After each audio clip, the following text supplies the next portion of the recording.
قربانی پیش کرنے کے لیے جمع ہوتے ہیں، گویا وہ قرآن کریم کی اس آیت مبارکہ کی عملی تفسیر دنیا کے سامنے رکھ رہے ہوتے ہیں کہ ہمارے پیدا کرنے والے پالنے کے کریم نے ہمیں جو پیدا ہو کر دیا ہے وہ حکم نماز کا دیا ہے، اور اس کے بعد پھر فرزندان اسلام نماز کی ادائیگی کے بعد اپنے گھروں کی طرف لوٹ جاتے ہیں، اور وہاں جا کر اس آیت مبارکہ کا جو دوسرا حصہ ہے اور اس آیت مبارکہ کا جو دوسرا حکم ہے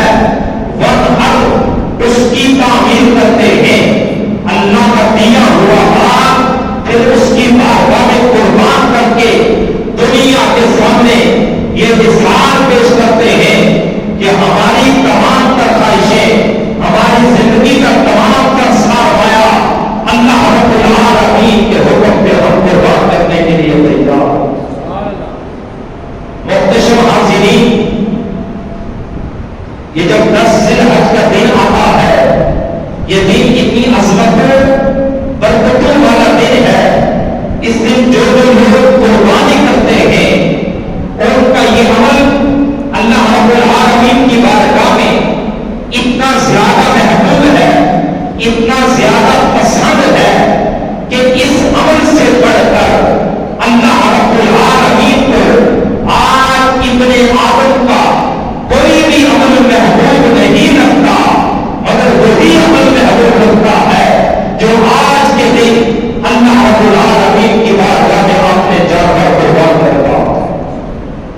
اور آج ہم تو یہ جانور قربان کر رہے ہیں، کوئی آج گائے ذبح کرے گا، کوئی بیل ذبح کرے گا، کوئی دمبا ذبح کرتا ہے، کوئی بکرا ذبح کرتا ہے۔ امام الانبیاء کے غلاموں، یہ تو وہ چیزیں ہیں جن کے ساتھ انسان میں محبت ہوتی ہے، مگر محبت اس قدر نہیں ہوتی کہ وہ محبت ہر چیز پر غالب آ جائے۔ مگر سیدنا حضرت ابراہیم علیہ السلام کی زندگی کو ذرا سامنے رکھیے کہ جن کی سنت پر آج عمل کرتے ہوئے ہم جانوروں کے گلے پہ چھری رکھ کر چھری چلائیں گے اور خون بہا کر سنت ابراہیمی کو زندہ کریں گے۔ سنت ابراہیمی کو آج ہم زندہ جانور قربان کر کے کر رہے ہیں۔ حضرت ابراہیم علیہ السلام کی حیات مبارکہ بہت زیادہ ہو چکی اور زندگی کے اس سٹیج پر پہنچ چکے کہ جس میں اولاد کا ملنا مشکل ہوتا ہے۔ آپ دعا کرتے ہیں، ربی ہب لی من الصالحین، اے میرے مالک مولا مجھے نیک اور مقدار دینا عطا فرما۔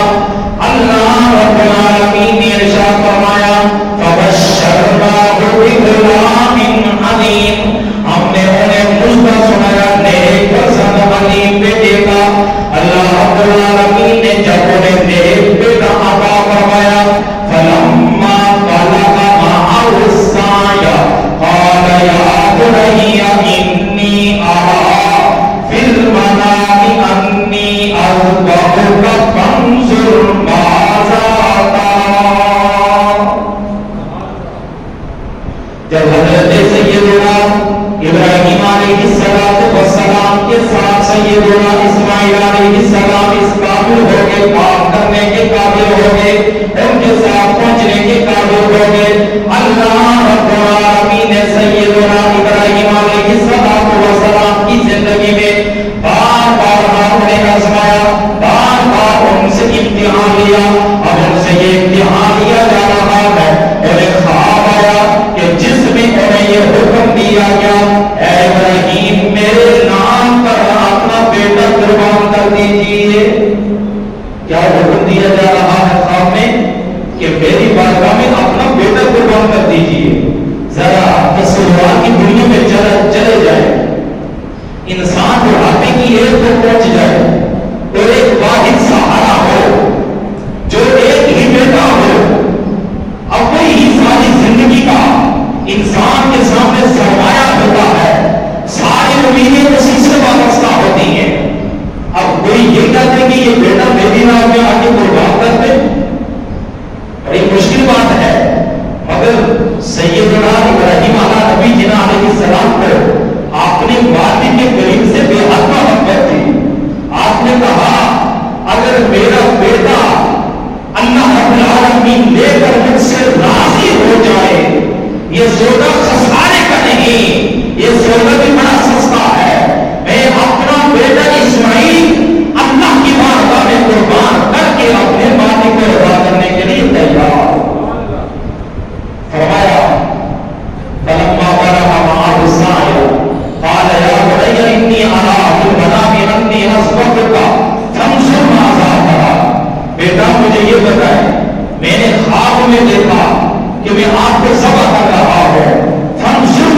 اگر اللہ نے چاہا تو آپ مجھے کیا پائیں گے؟ صبر کرنے والا پائیں گے، اور جو آپ کو حکم دیا وہ آپ کر گزریے۔ اب جب حضرت ابراہیم علیہ السلام نے دیکھا کہ میرے بیٹے نے تو رضامندی ظاہر کر دی ہے، تو آپ اپنے بیٹے سے خوش رہے۔ ایک دن آپ نے بیٹے کو ساتھ لیا، ساتھ چھری بھی دی، رسی بھی لی۔ اب باپ قربان کرنے کے لیے جا رہا ہے اور بیٹا قربان ہونے کے لیے جا رہا ہے۔ وہ کتنا حسین منظر ہوگا کہ جب باپ بیٹا دونوں اللہ کی محبت میں باپ بیٹے کو قربان کرنے کے لیے جا رہا ہے۔ بیٹا اپنے گلے کے اوپر چھری چلوانے کے لیے تیار ہو کے جا رہا ہے، اور ادھر سے انسان کا ازلی دشمن شیطان، اس نے سوچا، میں نے تو ہمیشہ یہ سوچا تھا کہ میں انسانوں کو گمراہ کروں گا، اور آج ابراہیم آپ نے اس خواب کو بھی سچا کرنے کے لیے، اس کو بھی حق ثابت کرنے کے لیے آج جا رہا ہے۔ کیوں نہ جا کر میں آج راستے میں رکاوٹ پیدا کروں۔ اب اس نے سب سے پہلے کیا سوچا کہ سب سے زیادہ جس کے دل میں محبت ہوتی ہے اولاد کی، وہ ہوتی ہے ماں۔ شیطان بھاگا ہوا حضرت سیدہ ہاجرہ کے پاس پہنچا، جا کے پوچھتا ہے، بتائیں حضرت ابراہیم کہاں ہیں، حضرت اسماعیل کہاں ہیں؟ جب یہ سوال کیا، حضرت ہاجرہ نے بتایا کہ وہ تو دونوں باہر گئے ہیں۔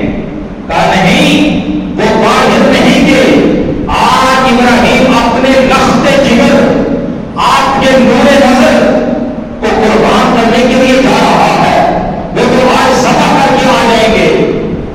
ماں سیدہ ہاجرہ نے پوچھا، ارے مجھے یہ بتا، کیا کبھی کوئی باپ بھی اپنے بیٹے کو قربان کر سکتا ہے؟ اس کے گلے پہ چھری چلا سکتا ہے؟ وہ تو اپنے بیٹے سے محبت کرتے ہیں، بے پناہ محبت کرتے ہیں، وہ یہ کیسا کریں گے؟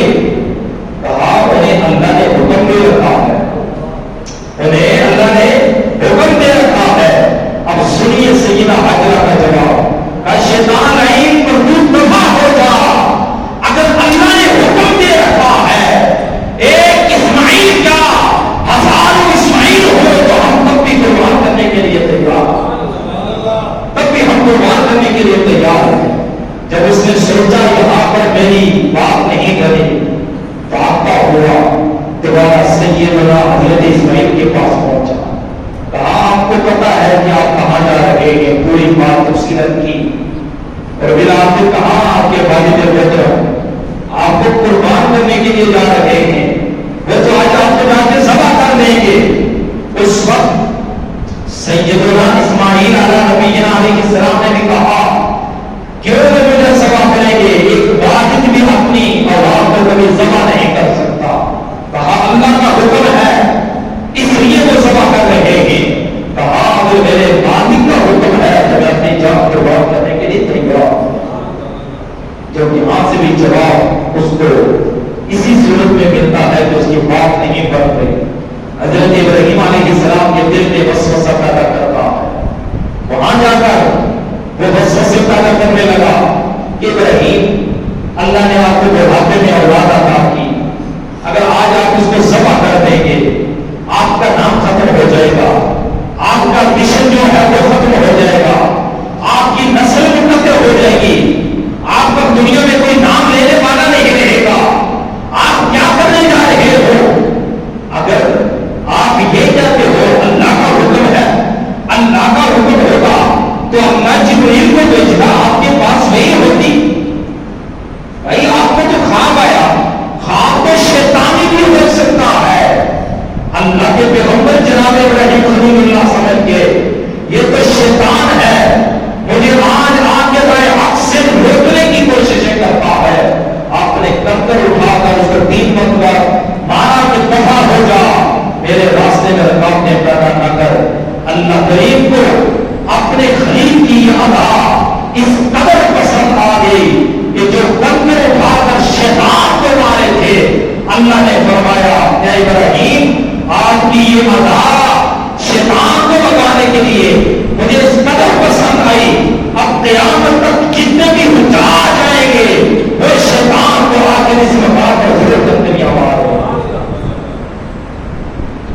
دیکھیے بہرحال باپ بیٹا جب دونوں اپنی مطلوبہ جگہ پہ پہنچ کے باپ قربان کرنے کے لیے تیار، بیٹا قربان کرنے کے لیے تیار۔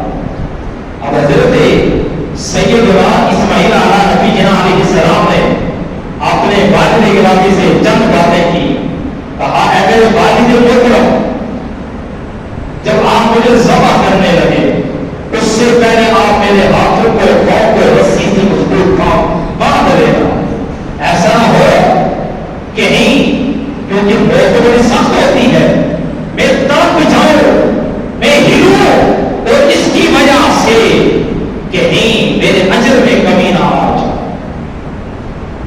اور مجھے پچھانے کے بعد زمین پہ لٹا دینا اور اپنی آنکھوں پہ آنکھ پٹی باندھ لینا اور اپنے کپڑے سمیٹ لینا تاکہ میرے جو جسم سے خون نکلے گا وہ آپ کے کپڑوں پہ چھینٹے نہ پڑے اور مجھے جب بچھانے کے بل لٹا دیں گے اپنی آنکھوں پہ پٹی باندھ دیں گے اور میری یہ کمی جا کے میری باتیں لوگوں تک پہنچا دینا، کہیں شفقت قدری کے تحت آپ کے دل میں میری محبت غالب نہ آ جائے، کہیں آپ رک نہ جائیں۔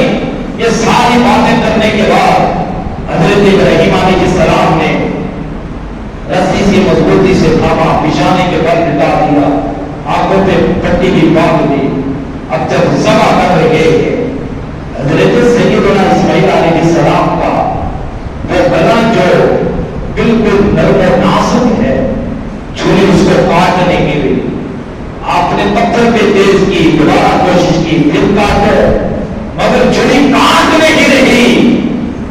اب حضرت سیدنا ابراہیم علیہ السلام جو کہ صدق کے دل سے وہ کام کر رہے تھے، اس میں دکھلاوا مقصود نہ تھا۔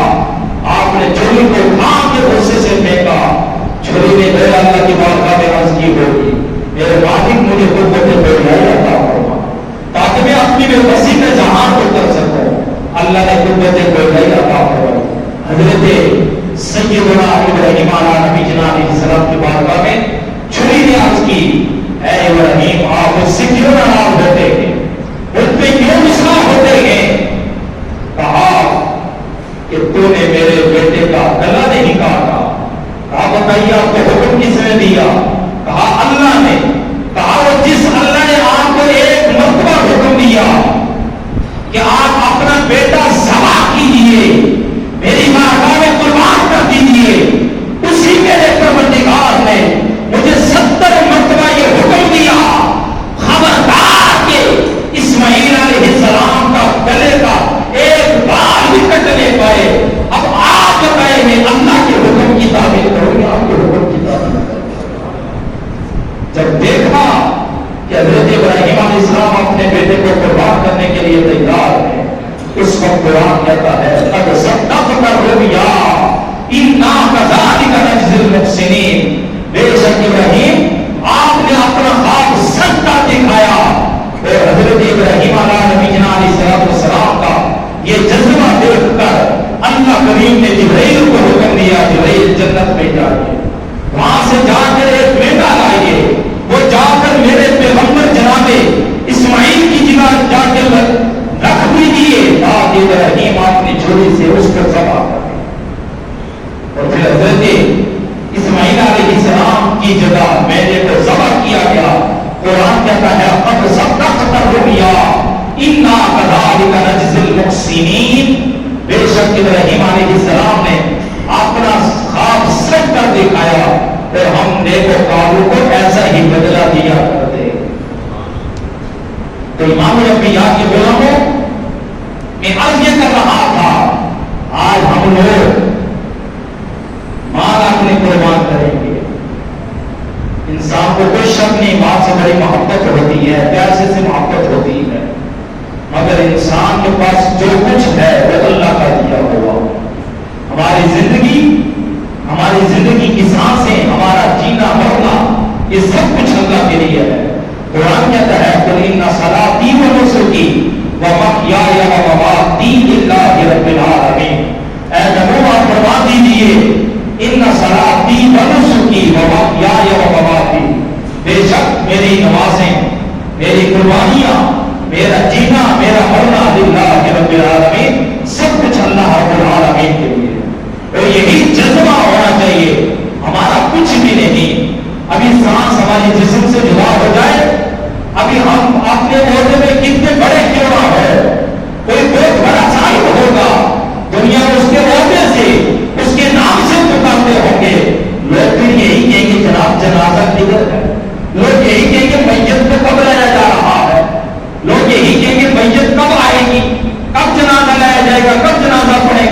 بس جب تک یہ سانسیں ہیں تو ہمارا نام بھی ہے، ہمارا عہدہ بھی ہے، ہمارا گھر بھی ہے، ہماری جائیداد بھی ہے، ہمارا بینک بیلنس بھی ہے۔ جب یہ جسم سے سانس جدا ہو جاتی ہے، دنیا سے ہر سلسلہ منقطع ہو جاتا ہے، اس وقت بھی ہم نے اللہ کی بارگاہ میں جانا ہے، اس وقت بھی ہم اللہ کے ہیں۔ آج زندگی کی ہماری سانسیں بحال ہیں، آج بھی ہمارا نظریہ اور عقیدہ اور ایمان یہی ہونا چاہیے، ہمارا سب کچھ اللہ کا ہے، ہمارا کچھ برابر نہیں ہے۔ تو امام الانبیاء صلی اللہ علیہ وسلم کے علماء، چونکہ ٹائم بھی مکمل ہو چکا ہے، اس کے ساتھ ساتھ دو تین چیزیں آج کر کے بعد ختم کر رہا ہوں۔ جہاں آج ہم لوگ جانوروں کے گلے پہ چھری رکھ کر جانوروں کو قربان کریں گے اللہ کے راستے میں، وہاں اپنی خواہشات نفس اور وہ چیزیں جو انسان کو اسلام کی طرف، نیکی کی طرف لاتی ہیں، ان کو مزید ترجیح دینی ہوگی، اور وہ چیزیں اور وہ خواہشات اور وہ وسوسے کہ جو انسان کو نیکی سے دور کرتی ہیں، آج ان کو بھی ذبح کرنا ہوگا۔ اپنے دلوں سے حسد، اپنے دلوں سے کینہ، بغض، یہ سب کچھ نکال دیجیے، آج ان کو بھی قربان کر دیجیے۔ عموماً اس موقع پر لوگ ایک دوسرے سے ناراض ہوتے ہیں، کوئی کسی سے ملنے کے لیے تیار نہیں ہوتا۔ باہر کے لوگوں سے ہم مل لیتے ہیں، مگر فیملی کے جو رشتے دار ہوتے ہیں ان کے ساتھ ہم ملتے نہیں ہیں۔ یاد رکھیے، جو شخص حدیث مبارکہ ہے یہ چاہتا ہو اللہ پاک میری عمر میں، میرے رزق میں برکت پیدا کرے، اضافہ کرے، اس کو چاہیے کہ وہ صلہ رحمی کرے۔ صلہ رحمی یہ نہیں ہے کہ کوئی آپ کے ساتھ تعلق اچھا بنائے، آپ کے ساتھ اچھا بدلا دے، آپ دو قدم آگے بڑھ کے چلے، نہیں جی میں نے فلاں موقع پر اس کے ساتھ اچھائی کی تھی تو اس نے میرے ساتھ بہت اچھائی کی تھی، وہ تو بدلے کا بدلہ ہے۔ صلہ رحمی تو یہ ہے کوئی آپ کے ساتھ رشتہ توڑے تب بھی آپ اس کے ساتھ رشتہ جوڑے، اور یہی جذبہ ہونا چاہیے۔ جب انسان کسی کے ساتھ کوئی ناراض ہے تو آپس میں ملیے، سلام پیش کیجیے، زندگی کا کوئی پتہ نہیں کب زندگی ختم ہو جائے۔ اور ایک حدیث مبارکہ ہے، جو بندہ سلام کرنے میں پہل کرتا ہے اللہ رب العالمین اس کو دگنا اجر عطا فرماتا ہے۔ اس لیے ہمیشہ کوشش کریں، جو لوگ ناراض ہیں، جو لوگ کسی چھوٹی چھوٹی وجہ سے، کیونکہ آج انسان ہے، حوصلہ ختم ہے، برداشت ختم ہے، صبر بالکل آج ختم ہو چکا ہے، انسان پریشان ہو جاتا ہے، تو چھوٹی چھوٹی وجہ سے انسان ایک دوسرے سے ناراضگیاں بنا دیتا ہے۔ خدا ان ناراضگیوں کو ختم کیجیے، محبتوں کا پیغام عام کیجیے، محبتوں کو فروغ دیجیے، اور ایک دوسرے کے ساتھ صلہ رحمی کرتے ہوئے آج ایک دوسرے کے ساتھ وہاں بھی ملاقات کیجیے، اور دل سے اس کو معاف کیجیے، اور معاف بھی ایک دوسرے سے دربار بھی کیجیے۔ اور اس کے ساتھ ساتھ دیکھیں اللہ پاک نے فرمایا لن ینال اللہ لحومها ولا دماؤها ولکن ینالہ التقوی منکم۔ تھوڑا لیٹ اس کی کر رہا ہوں، گوشت آ رہے ہیں، نمازوں کی رہ جائے گی، شاید آپ سوچیں کہ خطیب صاحب نے اعلان بھی کیا، ہم سے رہ بھی نہیں، 32 ادھر ایک نہ پڑی یہ زیادہ آ گیا ہے، میں اس کو دیکھ رہا ہوں 32 ہی 33 سے 34 ہوں گے کہ پڑھاتے جا رہی ہیں، آپ لوگوں کے لیے کام آگے بڑھا رہا ہوں تاکہ گوشت مل جائے۔ تو میں یہ عرض کر رہا ہوں لن ینال اللہ لحومها ولا دماؤها ولکن ینالہ التقوی منکم۔ ہم جو قربانیاں کرتے ہیں نا، یہ نہ تو ہمارا گوشت اللہ کی بارگاہ میں پہنچتا ہے، نہ تو خون پہنچتا ہے، خون زمین چوس جاتی ہے، گوشت ہم خود کھا لیتے ہیں، بھائی اللہ کی بارگاہ میں پھر کیا پہنچتا ہے؟ اللہ نے حکم دیا فصلی ربی کا منحر، قربانی کیجیے، نماز پڑھیے، میرے مالک کی بارگاہ میں نہ تو خون پہنچتا ہے نہ تو گوشت پہنچتا ہے، پھر تم نے ہمیں حکم کیوں دیا؟ تیری بارگاہ میں کیا پہنچتا ہے؟ فرمایا ولکن ینالہ التقوی منکم، میری بارگاہ میں تمہارا تقویٰ پہنچتا ہے، میری بارگاہ میں تمہاری نیت کا اخلاص پہنچتا ہے۔ کون کتنے خلوص نیت کے ساتھ، کتنے اخلاص کے ساتھ، کتنی محبت کے ساتھ، کتنی چاہت کے ساتھ، کتنے عظیم جذبے کے ساتھ آج میری بارگاہ میں جانور قربان کرنے کے لیے تیار ہے، میری بارگاہ میں تو یہ پہنچتا۔ اس لیے ہمیں چاہیے جب جانور ذبح کریں، جو لوگ جانوروں میں شریک ہوتے ہیں نا، 7 لوگ 5 لوگ، اب باقی سب کی نیت درست ہو، کہ یار ہمیں اللہ کے لیے دے دیا، باقی کسی ایک کی نیت والے میں قربانی کر رہا ہوں، چلے نہیں گوشت آ جائے گا، بھائی گوشت نہیں آئے گا، گوشت کی نیت نہ کریں، یا یہ نیت نہ کریں لوگ مجھے کہ بڑا سب کیا ہوا لیکن ایک بکرا بھی ذبح کیا، حصہ بھی شامل کیا، نہیں، یہ دکھلاوا ہو جائے گا۔ اور ایک حدیث مبارک میں نے جمعہ کو مبارک کے موقع پر بیان کی تھی، جو بندہ کسی کے دکھلاوے کے لیے کچھ بھی کرے اللہ تعالیٰ کی قیامت کے دن یہ ندا دلوائے گا۔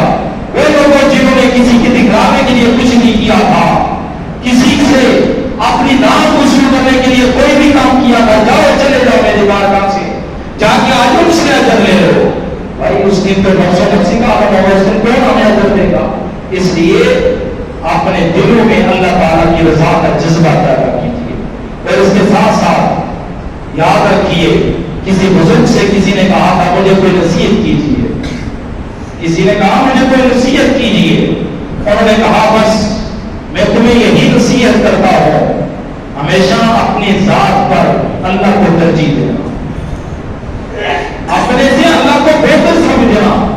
وہ شخص بڑا حیران ہوا، بھائی یہ کیسی نصیحت ہے؟ میں نے کہا نصیحت کیجیے، اور انہوں نے یہ نصیحت کی جا رہی ہے کہ اپنے سے اللہ کو بہتر سمجھنا، یہ کیسی نصیحت ہے؟ سمجھ نہیں آئی۔ کہا چلنا آپ رک جائیں، جب صبح ناشتے کا ٹائم ہوا تو آپ نے بزرگوں کا طریقہ ہوتا ہے وہ سمجھانے کا، تو پرانی روٹی بھی بھیجی، ایک دو دن پرانی روٹی بھی بھیجی، ساتھ پراٹھے بھی بھیجے، بہترین قسم کے دیسی گھی بھیجا، انڈے بھیجے، سب کچھ بھیجا، چائے بھیجی، میں پرانی روٹی بھی رکھی ہے اور تازہ پراٹھے بھی رکھے ہوئے۔ دروازے پہ کسی نے دستک دی، مجھے اللہ کے نام پر دیجیے۔ دروازے پہ کسی نے کیا دستک دی؟ مجھے اللہ کے نام پر دیجیے۔ اب جس نے پہلے دن بزرگ سے کہا تھا کہ مجھے کوئی نصیحت کیجیے، انہوں نے کہا اپنی ذات سے اللہ کو بہتر سمجھنا۔ کہا آپ یہ کیسے ہو سکتا ہے؟ ہم تو اللہ کو بہتر ہی سمجھتے ہیں نا، ہم بھی یہی کہتے ہیں ہم اللہ کو بہتر سمجھتے ہیں۔ تو اب جو مہمان تھا وہ مرید تھا، اس نے کیا کہا کہ وہ جو پرانی روٹی تھی نا، 2 دن پرانی روٹی ٹکڑے وہ کھا کر اس حکیم کو دے دی، اور پراٹھے خود کھا رہا ہے۔ تو جاتے وقت پھر کہا جی سمجھ آ گئی میں نے کیا نصیحت کی تھی؟ الوداع کا وقت میں کہا جی بالکل آپ نے یہ نصیحت کی تھی کہ اپنی ذات پر اللہ کو ترجیح دینا اور اللہ کو اپنے سے بہتر سمجھنا۔ کہا جی میں نے سمجھ نہیں آئی نصیحت تو آپ نے کی۔ کہا آج صبح آپ کے پاس ناشتہ جب پہنچا اس میں تازہ پراٹھے بھی تھے، حلوہ بھی تھا، انڈے بھی تھے، سب کچھ تھا، اور پرانی روٹیاں بھی پڑی تھی۔ وہ جو فقیر آیا تھا دروازے پہ جس نے دستک دی تھی کہ مجھے اللہ کے نام پر دیجیے، اب آپ بتائیں آپ نے اس کو پراٹھے دیے تھے یا پرانی روٹی دی تھی؟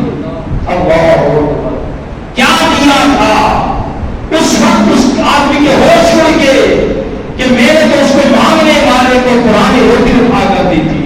کہا بس یہی تو میں بتانا چاہ رہا تھا، اپنے سے اللہ کو بہتر سمجھنا۔ اگر آپ نے اللہ کو اپنے سے بہتر سمجھا ہوتا تو جو پراٹھے اس کو دیتے پرانی روٹی خود کھا لیتے۔ آج یہی اصول ہے، ہم لوگ دوسروں کا خیال نہیں رکھتے۔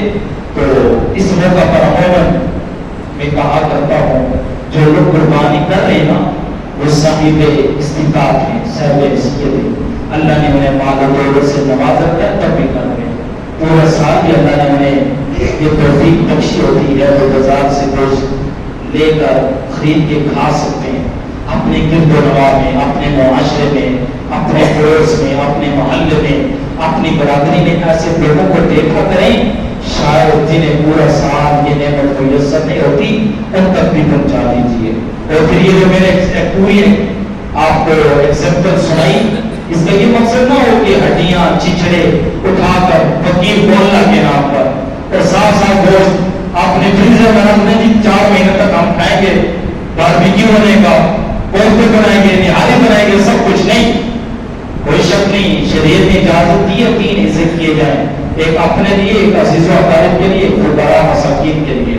اگر کوئی آدمی زیادہ اہل و عیال والا ہے، اس کے پاس اتنی زیادہ استطاعت نہیں، وہ زیادہ بھی رکھ سکتا ہے، ممانعت کوئی نہیں، لیکن ساتھ جو میں نے بات کی دوسروں کا بھی ہمیں ہمدردی کے زمرے میں آتا ہے۔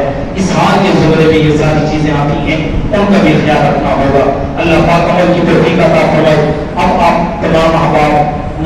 عید کا طریقہ سماعت فرما دیجیے.